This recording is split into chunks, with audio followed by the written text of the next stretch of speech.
खुदा में रज़वी हो।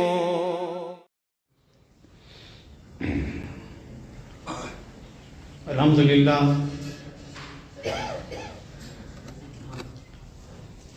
Almighty Allah, by His divine grace and by the mercy of the beloved Rasul sallallahu alaihi wasallam, has granted us the month of Safar. So we are in the holy month of Safar al-Muzaffar, after the month of Muharram 1445 Hijri. And when this holy month of Safar comes, there are numerous barakat and numerous blessings in this month. But for the Ahl Sunnat wal Jama'at, when you hear that the month of Safar has arrived, then the very first thing that comes to mind is it is the month of Sayyidi Ala Hazrat Azim al-Barkat, Imam Ahmed Raza Shah Imam Ahmed Raza Ishq, radiallahu anhu, and we say that it is the Mahir Raza. It is the month of Raza, it is the month of Imam Ahmed Sunnat, radiallahu ta'ala. And while I'm on the month telling you about the month of Safar, let me just make one thing clear, that there are a lot of false concepts that go on about when it comes to Safar. You can't buy a house, you can't move into a house, you can't get married, you can't do this, you can't do that. You can do everything which is permissible in Safar that you do in any other month. And this is proven from the hadith of Rasulullah sallallahu alaihi wasallam. The beloved Nabi sallallahu alaihi wasallam himself said that there is no ill omen and nothing bad about the month of Safar. This used to be said from the times of Jahiliyyah, from the days of ignorance. That is why the Prophet sallallahu alaihi wasallam himself said, Nabi sallallahu alaihi wasallam himself said about this month, and I'm being brief about it. So please, if many people ask the same question every year, please bear in mind there is no objection to marrying in this month. Actually, there is a narration that the beloved Nabi sallallahu alaihi wasallam married one of the Azwaj Mutahharat in this month. If I'm not mistaken, it was said that on Zainab bint Jahsh. So there is no objection to doing any of these things in the month of Safar. Yes, some of the scholars have said that it is a month in which you should give sadaqat in abundance. In other words, give on the name of your marhooms, etc. So there is that you can do also at any other time. But like that, there is nothing evil or nothing ill about the month of Safar. Please do keep that in mind. Durood Pak, Allahumma salli ala Sayyidina Nabiyina wa Mawlana Muhammad wa ala ali Sayyidina Mawlana Muhammad wa ashabihi wa barik wa sallim sallu alayhi salatu wa salaman alayka ya Sayyidi ya Sanadi ya Habibi ya Tabibi ya Rasulullah sallallahu alayhi wa sallam wa ala alika wa ashabika ya rahmatan lil alamin. So as I was saying, when the month of Safar comes, generally the Ahl Sunnat wal Jama'at, we say that this is Mahir Raza, this is the month of Ala Hazrat Imam Ahl Sunnat Shah Imam Ahmed Raza radiallahu anhu. And the entire Sunni world, the entire Ahl Sunnat world regards Sayyidi Ala Hazrat radiallahu anhu as Imam Ahl Sunnat. And he is that Imam of the Sunnis that Allah Almighty sent in a time of difficulty. Allah sent him onto the Zameen, to this earth, when the Muslims were facing a very difficult time, very catastrophic time, when it came to the Iman of the Muslims. From all four sides there was an attack on the Ummah. There were those in that Zamana, the Wahhabis and the Najdis and the Deobandis, etc., who were saying that the beloved Rasul sallallahu alaihi wasallam is an ordinary human being like us. And this is their belief even today. And they were saying that the beloved Rasul sallallahu alaihi wasallam, yes, he has knowledge, but his knowledge is not anything superior. And they said, Allah forbid, and it is in their books, that the knowledge of the beloved Rasul sallallahu alaihi wasallam, if you look at it, then there is nothing special about the knowledge of the beloved Rasul sallallahu alaihi wasallam. The proof of the vastness of the knowledge of Shaitan and Malak al-Maut is proven, whereas that knowledge for Rasul Pak is not proven, the vastness of his knowledge. They said that the beloved Rasul sallallahu alaihi wasallam does not have knowledge of what is behind the wall.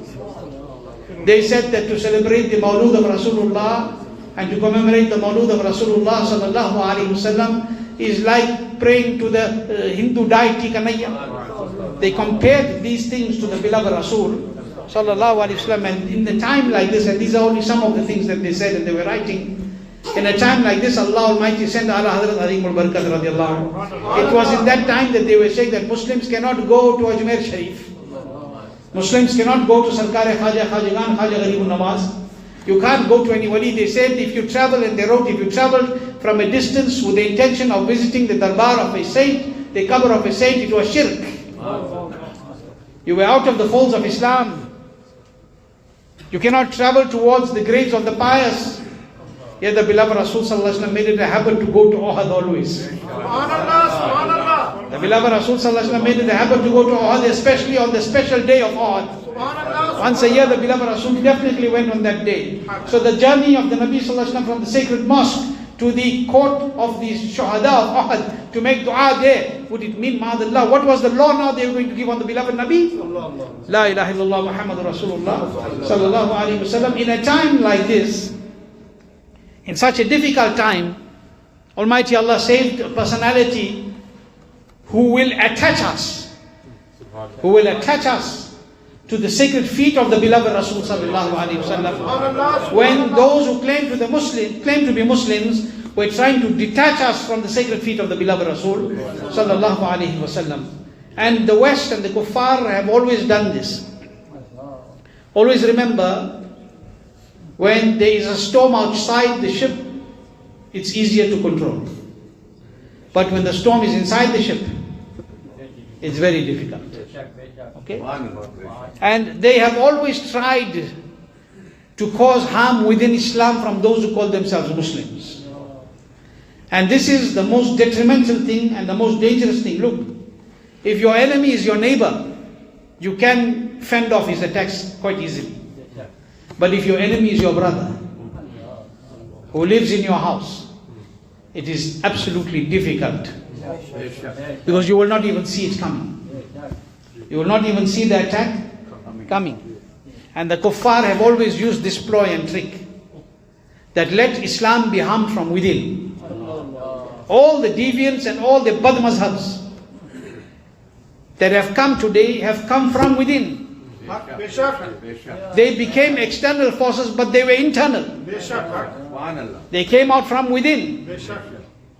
And their aim was always to bring a new concept of Islam. There is no new concept of Islam.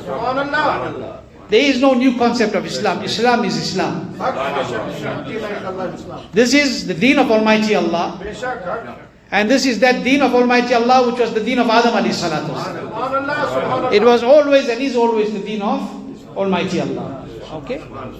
Now, the kuffar in the West, they've always tried this. This has been their very strong strategy over the past and even today. That they try to weaken from within. And they've tried to bring in concepts through those who call themselves Muslims to distance the Muslims from the court of the pious.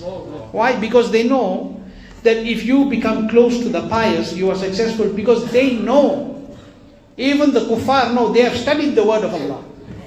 They look at the Quran. They look at the hadith of Mustafa. They have teams built for this. They have teams that work. Look at the past documents. Look at the book that they wrote, 1,000 pages on the destruction of Islam. Look at other books that have been written in the past. They have always planned this. They have specific teams that sit day and night and work on how they should undermine the deen of Allah and His beloved Rasul sallallahu alaihi wasallam, how to undermine the Muslims. Islam they cannot undermine. They cannot weaken this deen, but they can weaken the followers of the deen. Okay? And they've always tried this, and they know very well, because they have been studying. And they know very well that one of the easiest ways to weaken the foundation of the Muslim is to distance him from the pious. Why they know this? Because they know Allah says, Ya ayyuhalladhina amanu taqullaha wa kunu ma'as sadiqin. They know this, that Allah says, oh believers, fear Allah. So the first thing they try to do is to remove from you the fear of Allah. When a Muslim walks into a cinema or a place of entertainment while the azan is going, what does it tell you? Where is the fear of Allah?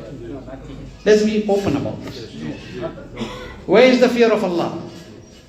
You shouldn't be there at any other time. But the person is deaf to the adhan at that time even. Why? Because the fear is going away. So what have they done? They have put those obstacles and those hurdles in your way that without them telling you do not fear Allah, you stop fearing Allah. And when a servant does not fear Allah, he has opened himself to the attack of shaitan. He has opened himself to the attack of shaitan. Keep this in mind. And they know this, and we play ourselves for fools. We play ourselves for fools. You cannot say that they are the ones that cause all of it. They put the obstacle in the way. We fool ourselves. We know that Allah is saying, oh believers, fear Allah. We know that Allah is saying that. But we do not pay attention to this because we want to taste the pleasure of the dunya. We want to satisfy our friends and our peers. We want to satisfy our work colleagues. We want to satisfy those in the community that we are with. We want to please everybody. But what kind of pleasure is that? By which you please the dunya and you do not please your Rabb. Isn't that a question that we need to ask ourselves? Are we not falling into the trap of the kuffar? Are we not falling prey to those who are trying to remove us from the remembrance of Allah and His Rasul sallallahu alaihi wasallam? This is something that is very important to think about, especially in this time that we live in. Look at the Western influence. Look at what the kuffar are trying to do throughout the world. What is the objective? To get power over countries? No. That is just by the way. The objective is to weaken the believers. They have always tried this. They have always done this from the very early days. Look at it in the time of Rasulullah sallallahu alaihi wasallam. When the beloved Nabi sallallahu alaihi wasallam made da'wah nubuwah, when he announced his nubuwah, i'lan nubuwah, when he made his i'lan, when he claimed and announced his nubuwah, when he made i'lan of his nubuwah, remember the Nabi did not become a Nabi at 40. He only announced his nubuwah at 40. Okay? When he announced his nubuwah and he said that I am Allah's Rasul, okay? Then at that time, what did the kuffar do? What did they do? Those who were the closest opposed. But what they did, they made offers. We will give you the best women of the tribes. We will give you how much wealth you want. If you want leadership and kingship, we will give that to you. But do not make this announcement. Do not make this i'lan. This is from it. This is Allah's Nabi sallallahu alaihi wasallam. But look at today. What are the offers that come from the West and from the kuffar? Today, women are being said, we are giving you freedom. Kuffar give you freedom. We give you freedom. This is not freedom. This is being shackled to the chains of Jahannam. Freedom is what Rasul Pak gave 1445 years ago. Freedom is what Islam gave. That when the women were being dragged on the streets, then Allah's Nabi sallallahu alaihi wasallam said, Jannat is under her feet. This is the izzat that came from Islam. When the daughters were being buried alive, the beloved Nabi sallallahu alaihi wasallam opposes this and gave them light in a time of darkness. So the kuffar have always tried to undermine the believers and weaken the believers, and sadly people have fallen for this ploy. So remember, they have always tried different methods, but one of the methods was to put those from within to cause destruction, to bring ideology and beliefs that are so corrupt that a man will think that they are good to you, but they are destructive to your deen and iman. Like it is being said, do not go to the mazars of the awliya, it will become shirk. But Quran is saying, وَكُونُوا مَعَ الصَّادِقِينَ, and remain in the company of the pious. Be with the pious, be attached to the pious. If you are attached to the pious, they will attach you to the court of Muhammadur Rasulullah sallallahu alaihi wasallam. There is none in the creation of Allah that is closer in the court of Allah than Muhammadur Rasulullah sallallahu alaihi wasallam. He is that beloved of Allah that is unique in every way. And we go on saying this, that why as a Muslim do you need to look for a role model in those who don't even know how to make istinja? Why do you need to look for a role model in them when you have the greatest example in the greatest of Allah's creation, Muhammadur Rasulullah sallallahu alaihi wasallam? Subhanallah, subhanallah. Rasul Akram Nuri Mujassam sallallahu alaihi wasallam, the entire world, the Muslims know, the West knows, the kuffar know, that the point of the direction of the hearts of the believers. Look, the direction of our face is the Kaaba Mu'azzama. The direction of our faces is the Kaaba Mu'azzama. But the world knows that the direction of our hearts is Muhammadur Rasulullah. They know that the direction of our hearts is Madinatul Munawwara. Our hearts, our head is in the court of Allah. But our heart is directed towards Rasulullah Sallallahu Alaihi Wasallam's love, because we know ibadat is for Allah. But if our Nabi didn't bring this ibadat and this salah, we would not bow our head in the court of Allah. Our hearts are in the court of Muhammad Rasulullah Sallallahu Alaihi Wasallam. And it is through this that we are accepted in the court of Almighty Allah. Ibadat is for Allah alone. But the heart is submitted in the court of the beloved Nabi Sallallahu Alaihi Wasallam. They know this. And this is why they have always tried to distance us from Rasulullah Sallallahu Alaihi Wasallam. Ala Hazrat Adimul Barakat. Imam Ahmed Sunnat radiallahu anhu, he came in a time when this turmoil was taking place. And in that time he stood up by himself. And when they said that you cannot go to the Madar of the Awliya, he said, go to Ajmer, and don't say Ajmer, say Ajmer Sharif. Don't just say it by its name, say that it is a blessed place. Because Sultanul Hind Khaja Khajagan radiallahu anhu is present there. He said, go towards the pious servants of Allah. When they said that do not put flowers on the graves of your parents, he said, place it, this is the way of the beloved Rasul Sallallahu Alaihi Wasallam. He taught us that this is the way towards the court of Almighty Allah. When they said, do not say that the beloved Nabi knows this and knows that, he said that, और कोई गैब क्या तुमसे निहा हो बना जब ना खुदा ही छुपा तुम पे करो. What other unseen is going to be hidden from him when Allah is not hidden from the sight of the beloved Rasul Sallallahu Alaihi Wasallam? When Allah has blessed him with this divine vision, what did Ala Hazrat Adimul Barakat do? Ala Hazrat Adimul Barakat preserved our iman. He protected our iman. When he spoke about the beloved Nabi Sallallahu Alaihi Wasallam, and when they said, look at the difference, they said he is like us, this and this and this. And Allah Hazrat said, what Hafiz Sharif was reading, wo kamale husne huzur hai. He said about Rasulullah Sallallahu Alaihi Wasallam, wo kamale husne huzur hai ke gumane naqs jahan nahi, yahi phool khar se dur hai, yahi shama hai ke dhuan nahi. What does it mean? I'm going to give you a translation of it. He said, Allah Hazrat Adimul Barakat said, so perfectly splendid is my beloved Nabi's beauty. So perfectly, wo kamal hai husne huzur hai. So perfectly splendid, listen with your heart. So perfectly splendid is my beloved Nabi's beauty, without room for any fault. He's undoubtedly flawless. So perfectly splendid is my beloved Nabi's beauty, without room for any faults. He's undoubtedly flawless. It is only this flower which is completely thornless. In reality, it is only this flower which is completely thornless. It is only this flame which is completely smokeless. Rasul Akram Nur Mujassam Sallallahu Alaihi Wasallam. Look at the beauty. Look at the beauty in the manner of praising the beloved Rasul. This, who did this? Ala Hazrat Adimul Barakat, Imam Ahmed Sunnat radiallahu anhu, praised the beloved Nabi Sallallahu Alaihi Wasallam in this manner. And this is that Imam Ahmed Sunnat radiallahu anhu, that he was so absorbed in the love of Rasulullah Sallallahu Alaihi Wasallam that he said, if you desire my life, I will sacrifice my life. He said, if you desire my life, I will sacrifice my life. If you desire my wealth, I will give all my wealth. If you desire my life, I will sacrifice my life. If you desire my wealth, I will surrender all my wealth. But there's one thing that you will never sacrifice. And he said that is the love and the honor of the beloved Rasul Sallallahu Alaihi Wasallam. That I will never sacrifice. Why? Because he said the beloved Rasul Sallallahu Alaihi Wasallam is the essence of your iman. Is the foundation of your iman. Okay? That is why it has come in Bukhari Sharif. What has come? Clearly mentioned. That the love of Rasulullah Sallallahu Alaihi Wasallam, what? Is iman. It is iman.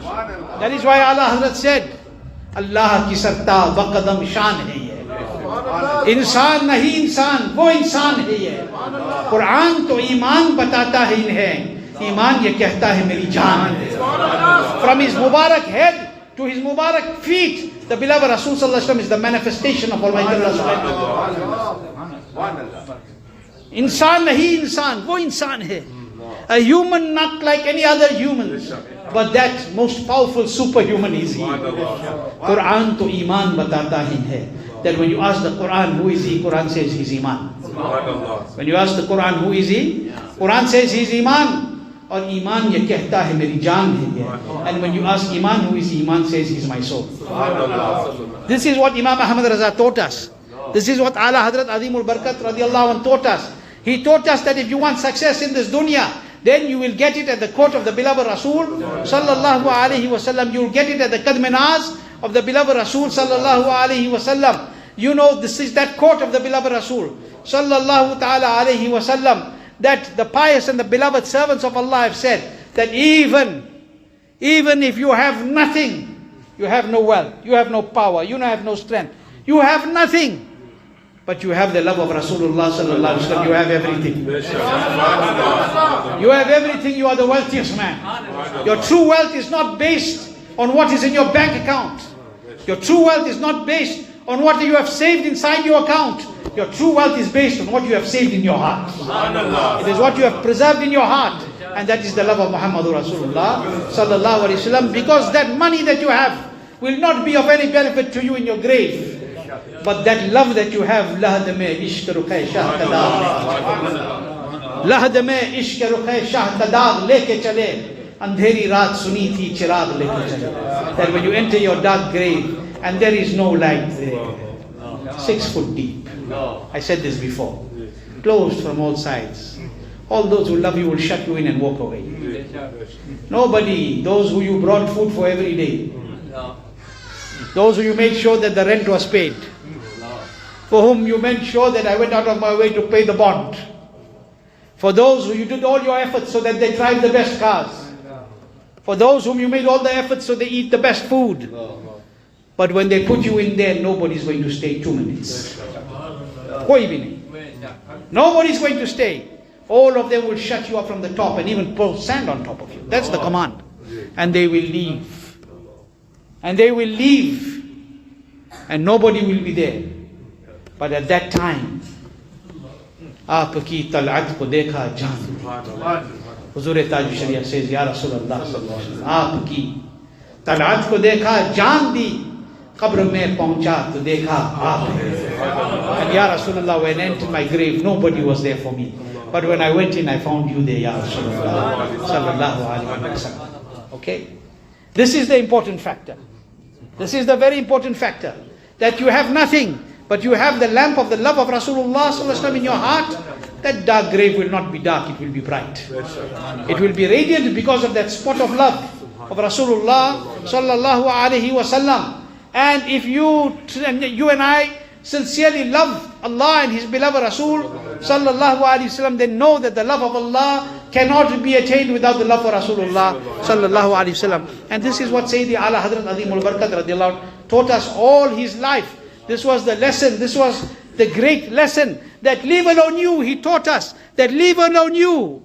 We are humans, leave alone us wanting to be attached to the sacred feet of the beloved Rasul sallallahu alaihi wasallam. When the beloved Nabi went for Mi'raj, the Arsh of Allah was embracing the feet of Muhammad Rasulullah sallallahu alaihi wasallam. So if you want to be successful in this dunya, and if you want to be successful in your qabr, and you want to be successful in your hashr, then you and I need to attach ourselves more towards Shafa Yawmun Nushur, towards him sallallahu alaihi wasallam, who will intercede for us on that day.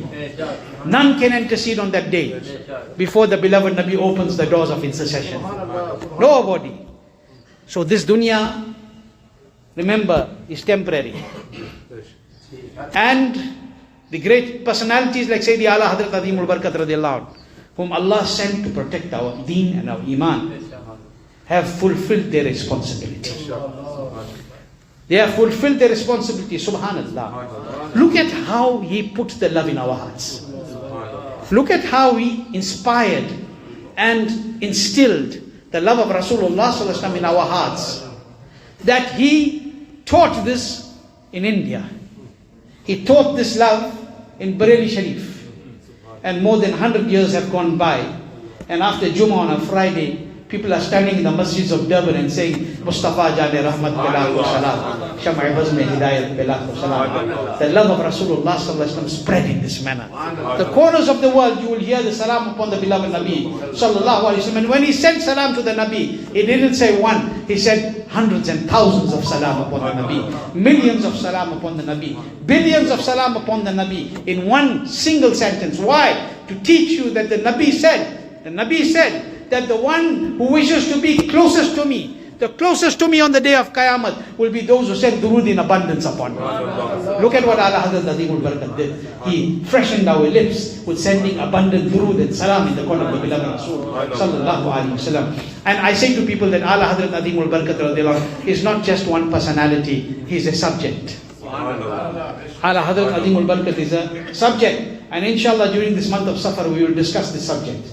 We'll speak about the service that he has done to the Ahl Sunnah wal Jama'ah, the service that he has done to protect the Iman of the Muslims, the Iman of the Ahl Sunnah. Today that we are going to Ajmer Sharif, today that we are saying Ya Hussain, today that we are saying Ya Baba Farid, today that we are saying Ya Shaykh Abdul Qadir Jilani, this is the barakat of the fatwa of Allah Hazrat Azimul Barakat radiallahu anhu. May Allah keep us firm on Mazhab Muhazzam, Mazhab Ahl Sunnah, and may Allah keep us away from the deviants. Allah keep us away from those who are misled. People ask that should I go and pray namaz behind, I'm passing this place, it's not a place of Ahl Sunnah wal Jama'ah, should I go and pray? I say go and pray at your house. Pray at your house. Because prayer cannot happen, salah cannot happen behind that person who has this aqidah that my Nabi is not aware of my heart. It cannot happen behind that person who says that the Nabi does not know what's happening behind the wall. It cannot happen behind that person who says that the Nabi's knowledge is nothing compared to the knowledge of shaitan. Say, but Malana, I don't hear. I say, when people want to give you poison, they won't give you a bottle saying poison. They will give you biryani and mix poison inside. They'll give you what you like and they'll mix the poison inside. Be aware of it. If you want to know where they said, when they said, ask me. Books are present. We can show you the reality. But the reason I'm saying this is so that you understand that Imam Ahmed Raza protected us from this in the Zamana. And he taught us that Bakhuda Khuda ka yahi hai dar.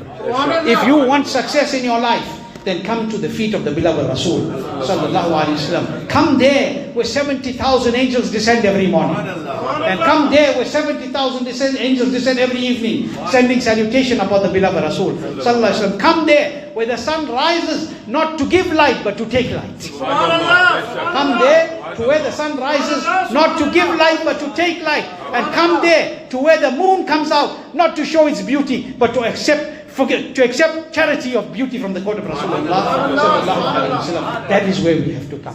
When the stars look down all over the world, throughout the world in the sky, when you look at the stars, where the stars look down, they look down so that you may look at their beauty. But in Medina, when the stars look down, they are looking at the court of the beloved Rasul Sallallahu Alaihi Wasallam. But in reality, subhanallah, when they look, they are not looking down, they are looking up. In reality, they are looking up. Because greater than that is the court of the beloved Rasul Sallallahu Alaihi Wasallam. If you keep this in your mind, you will realize how fortunate we are. How khush naseeb we are that we are calling ourselves believers. How khush naseeb we are to say that we love our beloved Rasul Sallallahu Alaihi Wasallam. Everything in this dunya is the sadaqah of Muhammadur Rasulullah. And this is what Imam Ahmed Raza taught when he said, Sabse awla wa ala, hamara nabi, sabse bala wa wala, हमारा नबी, अपने मौला का प्यारा हमारा नबी, दोनों आलम का दूल्हा हमारा नबी, खल्क से औलिया, औलिया से रसूल और रसूलों से आला हमारा नबी, और जिसको देना है देने को मुँह चाहिए, देने वाला है सच्चा हमारा नबी।